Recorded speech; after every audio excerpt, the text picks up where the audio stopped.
Welcome to the Tech Blog Writer Podcast, your guide to future tech trends and innovation in a language you understand. Now, over to your host, Neil Hughes. Welcome back to another episode of the Tech Blog Writer Podcast. Now, educational technology is often referred to as EdTech, which of course is a combination of using technology, media and learning. There are so many great EdTech solutions out there, and I've interviewed some fantastic guests who are all at the top of their field. But there are a few solutions out there that are chasing the EdTech label with solutions to problems that don't even exist. But a company called MeTEOR Education recently came on my radar, and it really stands out from this crowded marketplace because essentially MeTEOR are a team of passionate pioneering experts who have come together around a common mission and a vision to make a difference for our children. I think to call them an EdTech company would not do them justice at all because they also prioritise and focus on the other areas too, such as getting the workspace right.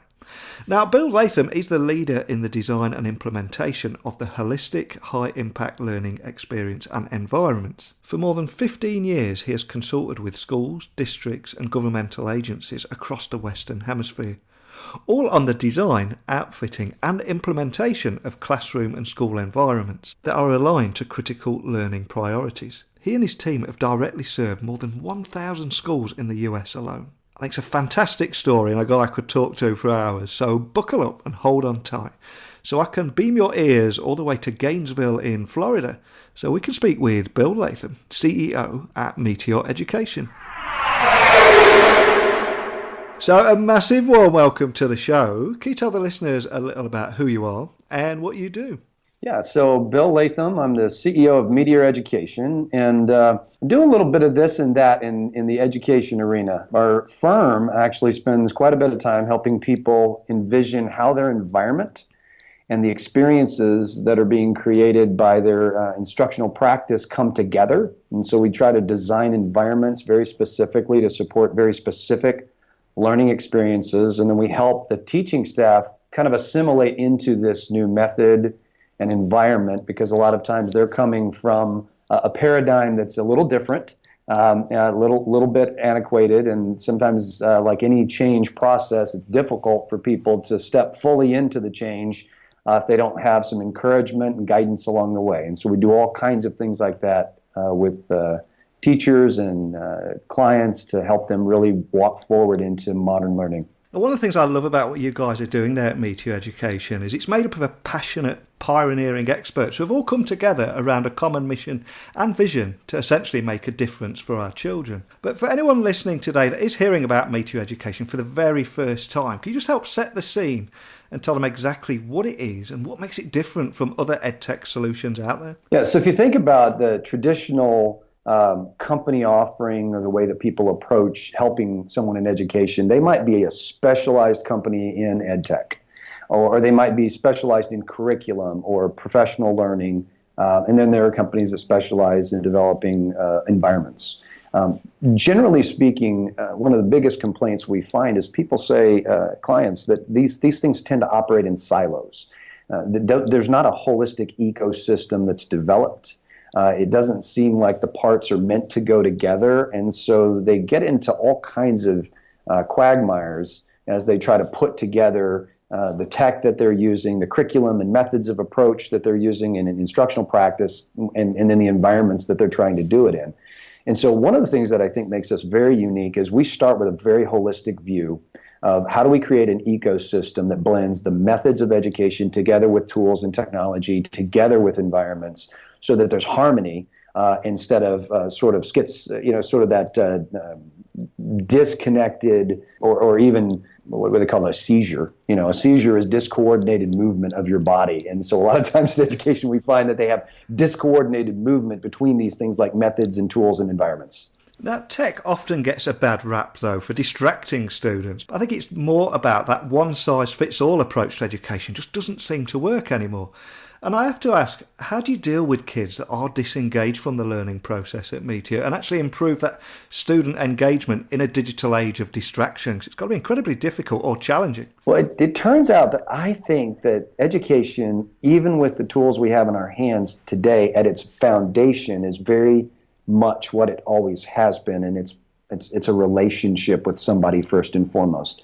When we ask people about how they grew up in their education experience, a lot of times what we find is there's a teacher's name attached to a very significant event. I loved my math teacher in 7th grade because she challenged me, she cared about me. And so a core premise at MeTEOR is that we believe education is first and foremost relational before it becomes transactional. And it's permissive. I, as a student, have to give you permission to influence me, which means I have to trust you. I have to form some type of attachment and relationship with you, or it becomes very difficult for you to influence my thinking and teach me much. Technology, as it turns out, is a tool like any other tool that's been around. The slide rule was around, textbooks were around, technology. These are peripheral things. They're very helpful in delivering more content for the curious student nowadays, or to be helpful as an aid in helping a student really personalize their own journey. But they're not the core. The core of education is how do we improve the relationship between the students with one another, and how do we improve the relationship with the teacher and the student, because that is fundamentally how I feel safe and connected into a community. I'll take intellectual risk with my peers. I'll give you permission to let me be educated by you. And so a lot of our core philosophy is not that the stuff, the technology, the furniture, the curriculum is the meat, but the meat is how are we improving the relationship, and how are we creating the conditions in which relationships are going to flourish. Absolutely.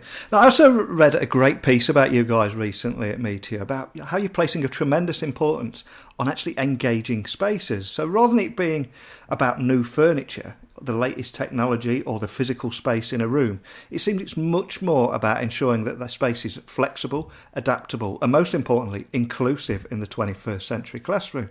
So can you expand a little bit more on that thinking, and why you think it's so important to get the physical space right before we even think about technology? What we have to think about is the space really aligned for the speaking and listening that is so helpful in students staying engaged in what they're doing.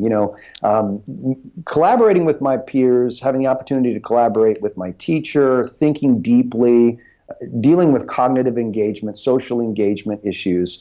The space itself can line up either to support that, or it can fight those kind of initiatives, right? And so you have a situation in a lot of systems where I want people to be facing one another. I want there to be good proximity. I want there to be inclusion, face-to-face, toe-to-toe, and then we can be heart-to-heart, and then brain-to-brain, and this kind of wonderful collaboration. Except the room fights it. It actually puts me in a place where maybe I'm looking at the back of your head, or you're at the front of the room, and it's really difficult for you to get to me, and I don't feel like I can just get you involved as a teacher quickly. And so we try to think about space more in how does it create proximity, how does it create safety, psychological safety, how does it help create inclusion and draw people in, not just physically, but in that cognitive discourse. And so those are the ways that we think about how space could support that. And unfortunately, a lot of schools are still struggling with a physical space that fights those kind of initiatives. And they really need to spend some time thinking about how do we remove that as a barrier. So where do you begin to connect the dots of that modern learning experience with all this, there's so many different aspects to it now, isn't there? Yeah, I think we can overcomplicate it. I think sometimes about, modern learning is so difficult. I think student engagement is fairly simple. I have to ask questions that students genuinely care about. We know from neuroscience that it's difficult for me to think deeply about something that I don't care about. Yeah. And so oftentimes we have to draw the student in and inspire some curiosity with just the kinds of questions and the kind of tasks that we're asking them to engage.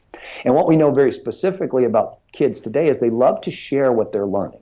They love to share it in collaboration with their peers. They love to share it in social networks as well. And so if we can get them into that collaboration, where now the collaboration is an inquiry-based collaboration together, right? So we're inspired with some curiosity. We have some freedom to go explore more deeply. We get to do it together. It keeps me more connected into the lesson and more connected into my peers. And quite frankly, when an adult's explaining it to me, I don't understand what they're saying. But when my peer looks at me and says, no, let me explain it to you, buddy. Now I get it. And so we're really helping children draw themselves into becoming not just receivers of content, but they become teachers of content, which helps encode that more deeply for them, and their experience becomes richer for them, as well as helping their peer to understand. So these aren't overly difficult concepts. We just don't tend to think like that. We think of children sometimes as things that we need to enact knowledge on, bolt on this piece of knowledge, bolt on this piece of knowledge. We've got to make sure they get this in the standard. And if they happen to have a good engaging experience while they're there, or they're hopeful about their future or something like that, that's a bonus. It turns out parents don't actually see it that way. Gallup did a poll asking parents, hey, what do you think is most important in judging the effectiveness of your child's school? And the number one answer is that my child is positively engaged in their schoolwork, and number two, that they're hopeful about their future. And those two answers actually trumped graduating from high school. Wow. And so it's not that we don't want our kids to graduate from high school, but it's that we really want them hopeful and engaged. And in those 14,000 hours that we have them in kindergarten to 12th grade, we don't want it to be like a prison sentence or taking nasty medicine, because they'll disengage at some point from the process, and then it's hard to get them reignited maybe in a career, or hard to get them reignited in a college scenario. And it doesn't have to be that way if we focus on engagement. I couldn't agree more. So with advances in technology, do you think they really are going to deliver personalised education, in your opinion? Or do you think they already are? Yeah, so personalized education and differentiated instruction are two terms that get thrown about all the time in education now. And I think it's important we always identify the terms and have something that we're actually saying that's meaningful rather than buzzwords. Mm-hmm. So I like to propose things like differentiated instruction is how I, as an instructor, am able to bring a broader experience set. Instead of just hearing it, you're maybe hearing it and you're doing something with it, or you're getting to discuss it, or you're getting to teach somebody else about it. That's a differentiated approach to instruction. A personalized learning experience is all about me and the journey I'm on as a student. What am I finding interesting, and how deep can I go? And so technology is absolutely essential in helping deliver a more personalized experience, because now it isn't just about here's the textbook. It's about here's the subject and here's some questions I think that are very curious about this that might be very different than the person sitting next to me. And a personalized journey is they're getting to explore questions and information that they found interesting, and I'm getting to do the same thing. And then we're getting to share that together and enrich both of our learning experience. So personalized learning always comes back to what am I able to then share and contribute from the journey I went on. So technology is a wonderful tool for that now, and I think that's what we're starting to discover, is that we want to use technology to deliver greater levels of depth and greater opportunities for students to explore more deeply. But at the same time, I still have to come back and share something out to really encode it properly from a neuroscience perspective, and to really have learned it. It's about how do I transfer that learning forward, and how do I share it with others. Now, although we do talk a lot about technology and education, so much so that it's spurned another label or buzzword, EdTech, which I'm sure you're sick to death of hearing, because essentially it's just technology, isn't it? But I was refreshed to read that MeTEOR Education recently released a companion book called Humanizing, the Education Machine. Can you tell me more about that book and why you think it has that important message to ram home? Yeah, if I haven't already kind of given my hand away, I believe that a lot of what we see in the system today looks very much like a machine, where I take people and I try to put them through the black box, and if they fit the black box correctly, they happen to do things in the way the machine was designed to do them, then they tend to do very well. But it turns out that a smaller and smaller percentage of the population that's going through this black box is really geared to go through it the way it was originally designed. And so what ends up happening is a grinding down process begins, where a very conforming, lifeless experience can be waiting for me as a unique individual. And so one of the things that we discovered in Humanizing, we went and looked at successful programs all over the country. And we found that there were some very common things, no matter what their technology was, no matter what their pedagogy was, no matter how their spaces looked, that in these successful programs we could see as a common thread. And that was that they prioritized treating the students and the instructional staff as human beings. And there was a more freedom and choice related to how the teachers were bringing together the art and science of teaching, and how the students were experiencing their education, as opposed to a much more conforming system. Because conforming systems are all about you will do it this way. And at the end of the day, there's something very lifeless about that. And that assumes a certain view of human beings and how they learn. And it's kind of reductionist of the human spirit and the human soul to put us in that. So a lot of the Humanized book was really about starting a conversation, getting a conversation on the forefront about let's go back to relationships. Let's go back to treating people as human beings, these little human beings, giving them the opportunity to really engage their creativity and really engage their curiosity so that they are interested in learning. Because unfortunately, the data tells us that over the course of their learning experience from kindergarten to 12th grade, that the engagement level of most students falls from in elementary school in the high 80s to somewhere in the 20 to 30% range by the time they get in 12th grade. And so they've checked out along the way and they're no longer engaged in the education process. And that is a product of the machine. That explains why when I was back at school, I used to just sit at the back messing around and joking, having no interest in half the subjects there. So I wish this technology was there then. And so much of what you're talking about, I completely agree with, and it makes so much sense. But have you faced any challenges or resistance to change from traditionalists, or do most people just accept that this change is needed? I think most people readily accept that something needs to change. I think one of the challenges we have, it really gets into even the public policy debate. I say I want kids to be engaged. I say they want them to have good learning experiences, but then I prioritize high-stakes testing and standardized testing and get the grade and get out and the certification as sort of an end in and of itself, as opposed to the journey and the education being a proxy for something greater in a student's life. And so it takes bravery in today's world where funding is tied to test results and people judge, the superintendent on their graduation rate, to say, we're actually going to engage children, and our belief is that they'll do better on tests if they're engaged. They'll stay in school and graduate, but that's not the goal. The goal is to engage children. That is a different kind of philosophy, and it takes some bravery, because I can guarantee these kind of results if I crank the machine this way. But if I go off into this never land over here and try this, things might get sticky, and I might have some shifts before things improve dramatically, even if the student experience is very good. So what I find that the resistance is not that people don't believe in principle everything that we've talked about. It is that in practice, they must be brave to step out and do it. And that's where we tend to find there's a little stuckness where I don't want to be the first one to try this. Yeah. But I'm reminded of something we like to call the burning platform when we talk to people. I don't remember if you remember the Piper Alpha oil rig in the North Sea in 1988. Well, Andy Mochin was the rig's superintendent. And unfortunately, there were 160 plus men that lost their lives, and I think 2 rescue workers also in that very tragic accident. But he was the rig superintendent. He woke up in the middle of the night to find himself in a room engulfed in flames. He ran to the edge of the platform, looked down 15 stories into the North Sea where there was twisted metal on fire on the surface, and he knew that if he jumped and did survive the fall, he had about 20 minutes that he would probably live in the icy cold water. But he looked behind him and the platform was on fire and collapsing. And so he jumped. He somehow survived the fall. He was miraculously rescued before he died of hypothermia. And in the hospital, they asked him a question. They were like, what was going through your mind? And he said, well, I looked behind me. I saw the platform collapsing. It was on fire. And I thought, it's jump or fry. And I was willing to risk probable death for certain death.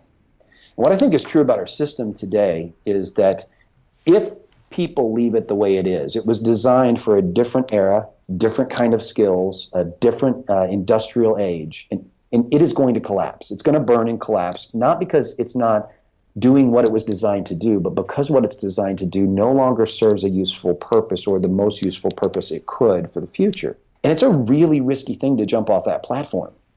But the platform is going to collapse, and so at some point you have to decide to jump or fry. And I think that's what school districts are going to continue to face, is if I stay how I am, competition will absolutely eat me alive, and eventually parents will remove permission for me to educate in this community. As opposed to, I can jump, and it's risky, but to stay here is intolerable in terms of the result. And I think that's really what's starting to drive a lot of people to decide we're going to be brave, we're going to do some things that are different. And unfortunately, it is kind of an all or nothing proposition. You can pilot things a little bit, and in any scenario, you could get one teacher in one classroom to do it really well, but to scale it across your district, that requires a lot of bravery and some of that jumping. Mm. But when you look at, let's say, Elon Musk, I mean, recently he's fired a Tesla into space, and you can see this car floating through space with Earth as the backdrop. Do you think things like that make kids just think differently and ultimately think bigger and think, anything is possible? I think that is, yeah, absolutely. But here's what we do to kids. We ask them questions like this. What do you want to be when you grow up? Yeah. Now, futurists tell us that about 60% of the jobs of the future have yet to be invented, because guys like Elon Musk are out there doing exactly what you said, launching cars into space. So when I ask a child, what do you want to be when you grow up? I've just limited them very much to what we can see today. And a better question for us to think about is, what problem do I want to solve? Yeah. Because now that opens up careers that don't even exist. But it opens up the door to a lot of creativity and allows me to really engage, this is a problem I really care about. And that goes back to what I was saying about inspiring curiosity. Really getting somebody to think deeply about something requires them to really kind of own the question. Mm-hmm. And so many times in school, think about it. You were sitting in the back of the room. You said, why? Because they were asking questions you didn't care about. Yeah. It wasn't that you weren't engaged. You were engaged in something, but you were engaged in something that wasn't there. You were thinking about something else more deeply than the subject matter at hand. So the trick in education is to get that Neil who's sitting in the back of the room, to ask Neil a question that inspires some curiosity in Neil. Yeah. And when that happens, magic happens. And that's why, can technology be an amazing aid to that? You bet. Can the space line up and help me more successfully navigate a proximal collaborative lesson? You bet. But at the end of the day, if you are checked out, your brain is checked out and you're engaged in something different, you're playing your game on your phone, you're thinking about what you're going to do after school, you're not learning. Or what you are learning is not really the stuff that necessarily is going to develop the skill sets that we want for you in the future, or we think that you would want to have for yourselves. So really getting people back to the idea of curiosity and inspiring curiosity and helping them explore curiously, creatively, that's at the heart of all of the shifts that need to happen in education today.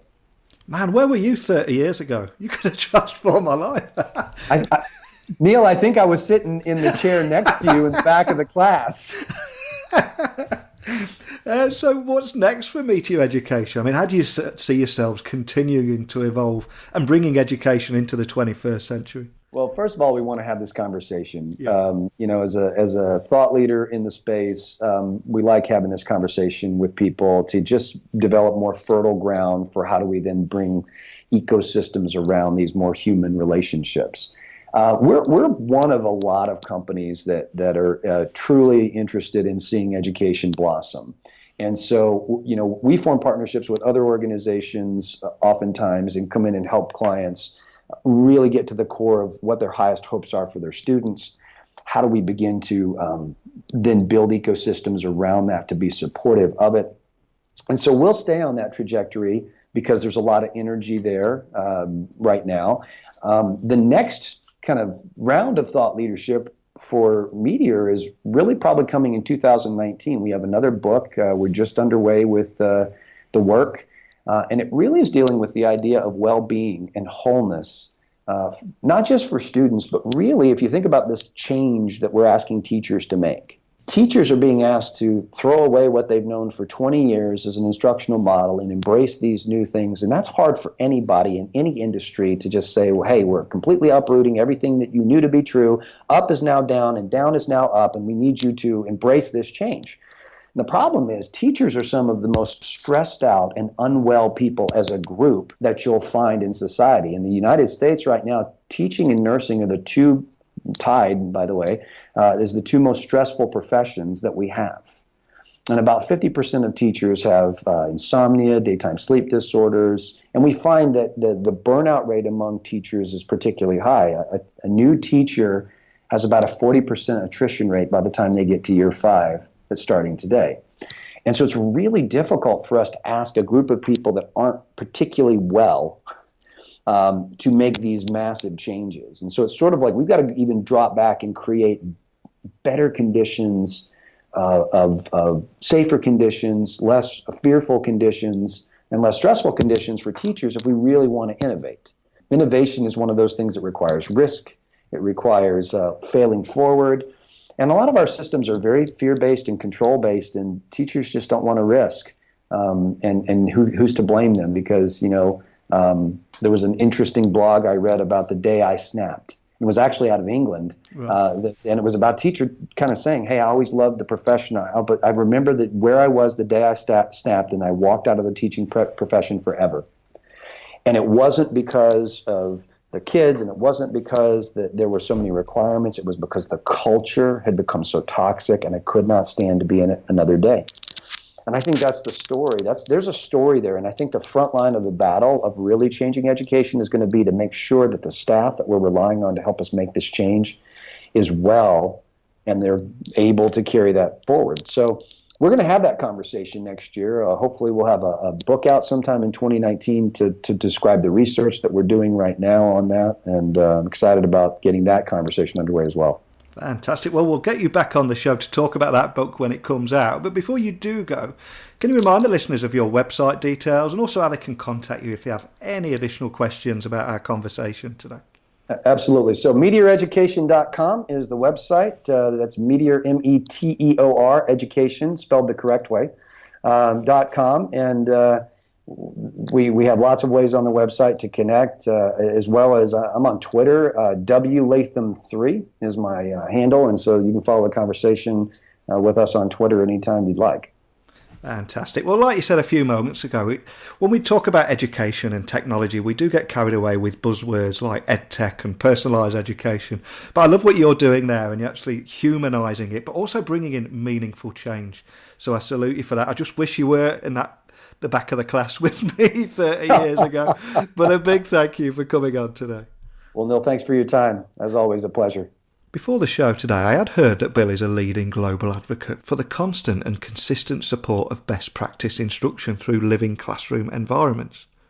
But hearing him speak there, you can clearly hear the passion for everything that he does, and he's doing it for the right reasons. Sure, technology is a great tool for teachers, but it will never replace them. And his book, Humanizing the Education Machine, really hammers home that point perfectly. And like he said in the episode there, we all remember a teacher that inspired us. And I think it's crucial that we protect that. So a big thank you to Bill for sharing that passion and enthusiasm about making a difference in education today, because it really does change people's lives. But over to you guys and dolls listening. I mean, do you have a teacher that you remember? Do you have any funny stories or inspirational stories that you can share with us about that teacher and how they changed your outlook? As always, you can go to my website, techblogwriter.co.uk/podcast, and there's a section there that'll allow you to record a virtual voicemail and share that story. Or equally, you could just tweet me at Neil C. Hughes, or if you want to do it in private, send me an email to techblogwriter@outlook.com. But that's it for this episode. School's out, I'm afraid, but I will return tomorrow for another great episode. So thanks for listening, kids. Class is dismissed. So until next time, don't be a stranger. Thanks for listening to the Tech Blog Writer Podcast. Until next time, remember, technology is best when it brings people together.